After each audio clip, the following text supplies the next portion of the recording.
একটি শোক সংবাদ, একটি শোক সংবাদ। কাউখালী নিবাসী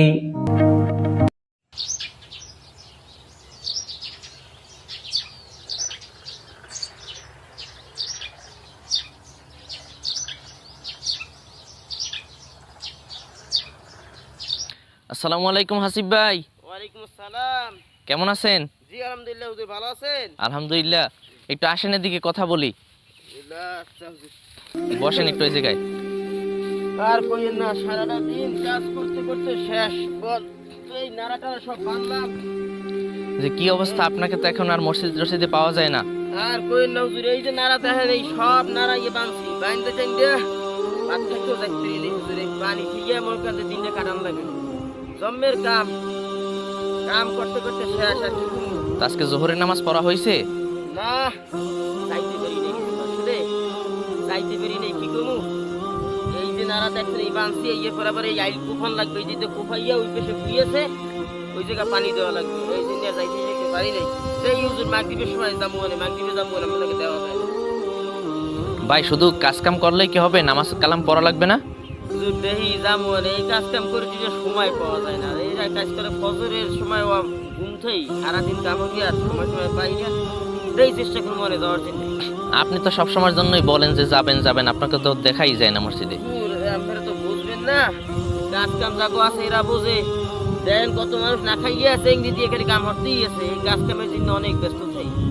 কাজ কাম উঠলে এবার যাবো বলে। ভাই তাহলে আসরে মসজিদে যাইয়েন। যদি সময় পাইয়ে নে, এই নাড়াটা বানছি, এরপরে আইলটা কুবান লাগবে, বদলা একজন কাম হতে আছে। এরপরে দেখি যদি পারি তো মাগরিবে যাবো, মাগরিবে। তা আপনি মাগরিবের কথা বলতেছেন, আপনি কি মাগরিব পর্যন্ত বাঁচবেন এটার কোনো গ্যারান্টি আছে? তো হায়াত মুহূর্ত তো আল্লাহর হাতে, যদি না বাঁচি তাহলে আর কি করার। তো যদি না বাঁচেন তাহলে এমন আছে তো আপনার তো মৃত্যু হয়ে যেতে পারে, তা আল্লাহর কাছে আপনি কি জবাব দেবেন? হ্যাঁ তো কথা করে দেখি যদি পারি তো মাগরিবে যাবো, মাগরিবে। না, অনেক কাজ করছি, বাড়ির দিকে আস্তে আস্তে যাই। আবার একটু নামাজের দিক যাইতে কইলে হুজুরে ওদিকে একটু যাওয়া লাগে, যাই।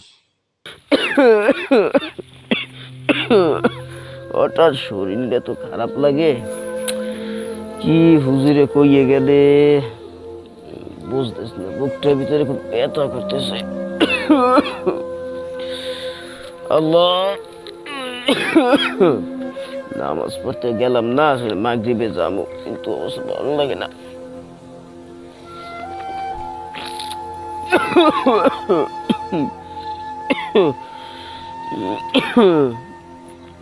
আল্লাহ আল্লাহ, দম বন্ধ হয়ে যায় রে।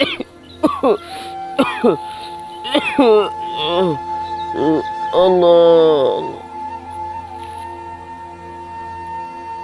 তা আপনি মাগরিবের কথা বলতেছেন, আপনি কি মাগরিব পর্যন্ত বাঁচবেন এটার কোনো গ্যারান্টি আছে?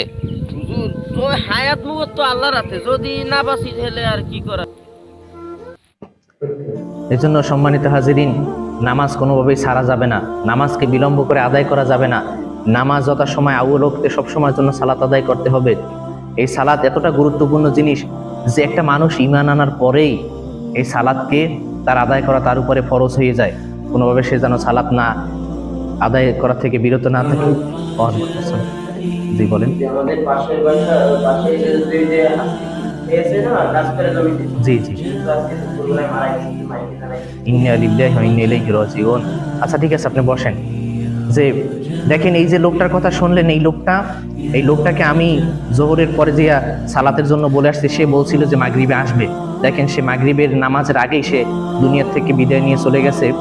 সে তো বিনামাজি হয়ে দুনিয়ার থেকে বিদায় নিয়ে চলে গেল। তো আমাদেরও কিন্তু একদিন মৃত্যু এরকম চলে আসবে।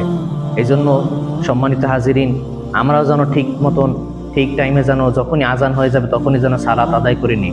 কাজের জন্য যেন আমাদের সালাত যেন বেজে না থাকে, আমরা যেন কাজের জন্য যেন সালাতকে যেন বিলম্ব না করি। তাহলে কিন্তু আমাদের কিন্তু কাল কিয়ামতের ময়দানে কঠিন আযাবের ব্যবস্থা আল্লাহ সুবহানাহু ওয়া তাআলা করে রেখেছেন। এজন্য আমরা সকলেই আজান হবার সাথে সাথে মসজিদে এসে নামাজ আদায় করব। সবাই নামাজ আদায় করব তো ইনশাআল্লাহ।